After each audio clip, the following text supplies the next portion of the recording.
नमस्कार छात्रों। आज का क्लास में हम सीखेंगे कि रुक से कैसे अपना ओपोनेंट का किंग को चेकमेट की जा सकती है। अब इसके पहले हमने देखा था एक क्वीन कैसे ओपोनेंट को चेकमेट करती है। आज हम रुक से चेकमेट सीखेंगे। तो सबसे पहले हम देखेंगे कि अगर हमारे पास दो रुक्स होते हैं तो ओपोनेंट को कैसे हम हरा सकते हैं। तो इस पोजीशन में जैसे क्वीन से हमने जाना था, क्वीन से चेकमेट करते समय कि चेकमेट हमेशा साइड में होता है, मतलब बिल्कुल ही बोर्ड के किनारे राजा भाग नहीं सकता है। वैसी स्थिति में हम चेकमेट करते हैं। तो अगर हम माने कि किंग बिल्कुल साइड में है और हमें जल्दी से जल्दी इस किंग को चेकमेट करना है, तो यहां पे बेस्ट मूव क्या है वो थोड़ी देर बाद जानेंगे। उसके पहले एक तकनीक जानते हैं, दो रुक कैसे किंग को चेकमेट करते हैं, और उसके बाद हम देखेंगे कि यहां से सबसे जल्दी कैसे चेकमेट कर सकते हैं।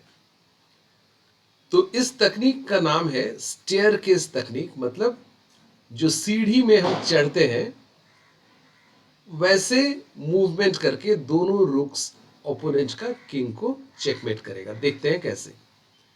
हम चलेंगे रुक B3 चेक। अब ये रुक किंग को चेक दे रहा है और इस रुक के लिए ये किंग आगे नहीं बढ़ पा रहा है, इसको पीछे ही जाना पड़ेगा। और फिर ये रुक दिया चेक। अब बिल्कुल जैसे यहां पे एक रुक यहां तो दूसरा रुक यहां, तो रुक का मूवमेंट बिल्कुल वैसे हो रहा है। अब ये रुक नीचे, किंग नीचे आ नहीं पा रहा है इस रुक के लिए, और यहां रह नहीं पा रहा है इस रुक के लिए, तो इसे हटना पड़ेगा। अब फिर इस रुक ने दिया चेक। अब अगर अभी किंग यहां चलता है तो हम चेक देके आसानी से दोनों रुक से चेक चेक देंगे और किंग आगे बढ़ नहीं पाएगा, पीछे जाते रहेगा जब तक न वो बिल्कुल कोने में साइड में आ जाए, और उसके बाद पीछे जाने का कोई अवसर नहीं है। चेकमेट हो गया। तो यहां हमारा किंग का कोई सहयोग का आवश्यकता नहीं है, दोनों रुख काफी है। लेकिन यहां पर क्या हो सकता है कि हम जैसे चेक दिए तो किंग रुक के पास आ गया और यहां पे रुक को अटैक कर लिया। अब हम गलती से चेक देंगे तो रुक को मार देगा।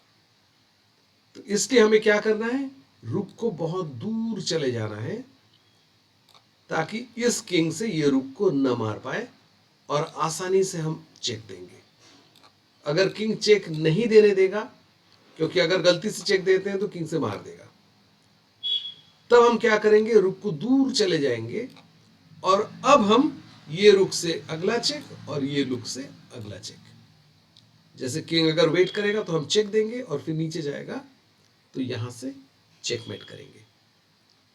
तो दोनों रुक बिल्कुल जैसे हम चलते हैं, पहले दाहिने पांव फिर बाएं पांव, दाहिने पांव बाएं पांव, वैसे दोनों रुक आपस में तालमेल करके आसानी से किंग को चेकमेट कर सकता है। अब हम देखते हैं सबसे जल्दी कैसे चेकमेट होता है। हम बोल सकते हैं किंग तो ऑलरेडी कोने में है, एज में है, फिर इसको यहां ले जाने का क्या आवश्यकता है, ये तो ऑलरेडी साइड में है। तो हम क्या कर सकते हैं, इस रुख से किंग को घेर सकते हैं कि किंग बाहर ना निकल पाए, और किंग जैसे वेट करेगा वैसे हम दूसरा रुख यहां रख देंगे। वही चेकमेट जो हमने देखा, लेकिन काफी जल्दी हो गया। तो हम जानबूझ के पहले वो पद्धति देखें कि जिससे हमें ये सीख सके हम कि रुक का मूवमेंट किंग को मेट करते समय बिल्कुल हम जैसे चलते हैं या सीढ़ी चढ़ते हैं उस तरह का है कि रुक यहां, किंग यहां, रुक यहां, फिर अगला रुक आगे, फिर दूसरा रुक आगे, इस तरह। तो दो रुक से मेट करना बहुत ही आसान है। अब चैलेंज तब होता है जब हमारे पास सिर्फ एक रुक होता है, और खास करके जब हमारा किंग और रुक अपना ओपोनेंट के किंग रुक से काफी दूर रहता है। जैसे ये पोजीशन है, ब्लैक का किंग बिल्कुल बीचों बीच, और हम जानते हैं कि अगर 50 चाल तक हम अपना ओपोनेंट का किंग को मेट नहीं किए या कुछ एक्सचेंज नहीं हुआ या कुछ मरा नहीं, कैप्चर नहीं हुआ, या कोई पैदल नहीं चला, मतलब पॉन एडवांस नहीं किया, तो गेम ड्रॉ है 50 मूव रूल। तो यहाँ पर पॉन तो वैसे भी नहीं है और किसी को मारने का गुंजाइश ही नहीं है, कुछ है ही नहीं ओपोनेंट के पास। तो 50 चाल में हमको चेकमेट करना है, नहीं तो ड्रॉ हो जाएगा। तो यहाँ व्हाइट जीत रहा है, व्हाइट को सतर्क रहना पड़ेगा। जीता हुआ गेम हमें जीतना है। तो कैसे 50 चालों में हम ओपोनेंट को मात करेंगे, उसका तकनीक अब हम सीखेंगे। तो ध्यान से देखना है यहां पर व्हाइट कैसे 50 चाल के अंदर जल्दी से जल्दी ब्लैक को चेकमेट करेगा। यहां हम जो खेलेंगे व्हाइट से, वो करीबन बेस्ट मूवी है, और ब्लैक के पास हो सकता है एक दो दूसरा मूव भी होगा, लेकिन हम सीखेंगे ये जो तकनीक कैसे होता है सही ढंग। अब व्हाइट किंग को हट के पहले चेक दिया और ब्लैक को पूछ रहा है कि किंग कहां जाओगे, किस दिशा में जाओगे, हम उसी दिशा में तुमको कोने में ले जाएंगे। तो ब्लैक ने कहा कि हम यहां चलेंगे। अगर यहां चलता तो बाद में हम देखेंगे यहां कैसे करके हम जल्दी किंग को घेर सकते हैं, लेकिन पहले हम ये देखते हैं, इससे हमको पता चलेगा कि बीच से किंग को कैसे कोने में ले जा सकते हैं। तो व्हाइट चलेगा, यहां बहुत महत्वपूर्ण मूव है, व्हाइट चलेगा रुक E4, मतलब किंग का बल पे रुक को हम ऐसा जगह पे लाए, बिल्कुल हमने जो देखा था क्वीन का क्षेत्र में जो देखा था, बिल्कुल उसी तरह से रुक ने किंग को इस बॉक्स के अंदर कैद कर लिया। अब इस रेखा पार नहीं हो सकता है, लक्ष्मण रेखा जैसे है, यहां पार होगा तो हम बोलेंगे भाई चेक में आ रहे हो, यहां जा नहीं सकते हो। तो इसलिए किंग को लक्ष्मण रेखा में बांध दिया हमने। अब किंग कहां जाएगा, पीछे जाना फोर्स से, तो व्हाइट चलेगा यहां नहीं बल्कि यहां चलेगा। क्यों चलेगा, किंग यहां से भाग ना पाए, तो यहां जैसे ही देगा तो हम चलेंगे चेक। अब अगर किंग आगे बढ़ता यहां पे, तो यहां चेक देने से किंग यहां से भाग जाता, तो हम क्या करेंगे, किंग को इस तरफ ले आए। अब किंग तो यहां जा नहीं सकता है, लक्ष्मण रेखा है, किंग को इधर ही हटना पड़ेगा, फिर हम देंगे चेक। अब किंग को सामने नहीं आ सकता है, नीचे जाना पड़ेगा। तो देख रहे हैं धीरे धीरे किंग कैसे नीचे जा रहा है, पहले बीच में था, अब साइड की तरफ हम मजबूर कर रहे हैं किंग को जाने के लिए। एक चीज ध्यान देना है कि जैसे क्वीन से हम मेट देखे थे, पहले क्वीन अकेले ही अपना ओपोनेंट का किंग को कोने में ले गया और बाद में अपना किंग आया। लेकिन जब हम रुक से मेट करते हैं तो शुरू से ही रुक के साथ किंग को रहना पड़ेगा, धीरे धीरे ओपोनेंट को पीछे ढकेलने में। अब व्हाइट यहां पे किंग C5 दिया, ब्लैक ने कहा हम क्रूक को अटैक करेंगे, व्हाइट बोला कि मैं किंग से सपोर्ट करूंगा। अब ब्लैक का किंग को मूव करना है, किंग फिर से हट गया। अब यहां हमें यह देखना है कि जब मेरा रुक यहां पर है, तब ये जो कैद खाना या लक्ष्मण रेखा यहां तक बन गया है, मतलब किंग को इसी के अंदर रहना है, इसके बाहर जा नहीं सकता है क्योंकि रुक का चेक पड़ेगा।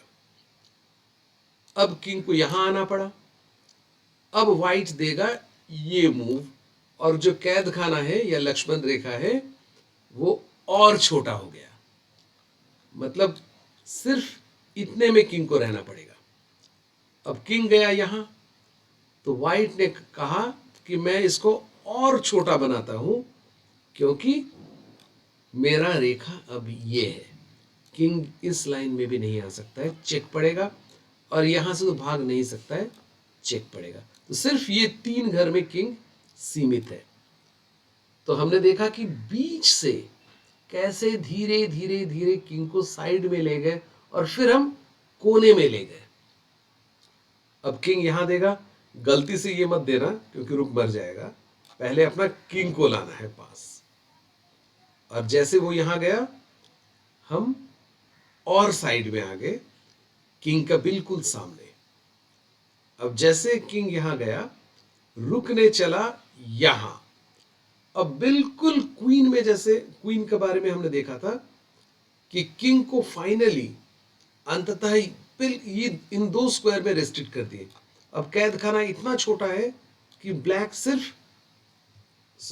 सिर्फ यहां, हाँ, ब्लैक का किंग सिर्फ इस दो स्क्वायर में रेस्ट्रिक्टेड है, इसके बाहर आ ही नहीं सकता है। तो यहां पर ब्लैक ने गया किंग ए8, व्हाइट चला किंग C6। अब उसने किंग को फिर A7 घर में चला और व्हाइट ने चला किंग C7, बिल्कुल इसके सामने आ गया, ताकि अब ब्लैक को ये देना ही पड़ेगा।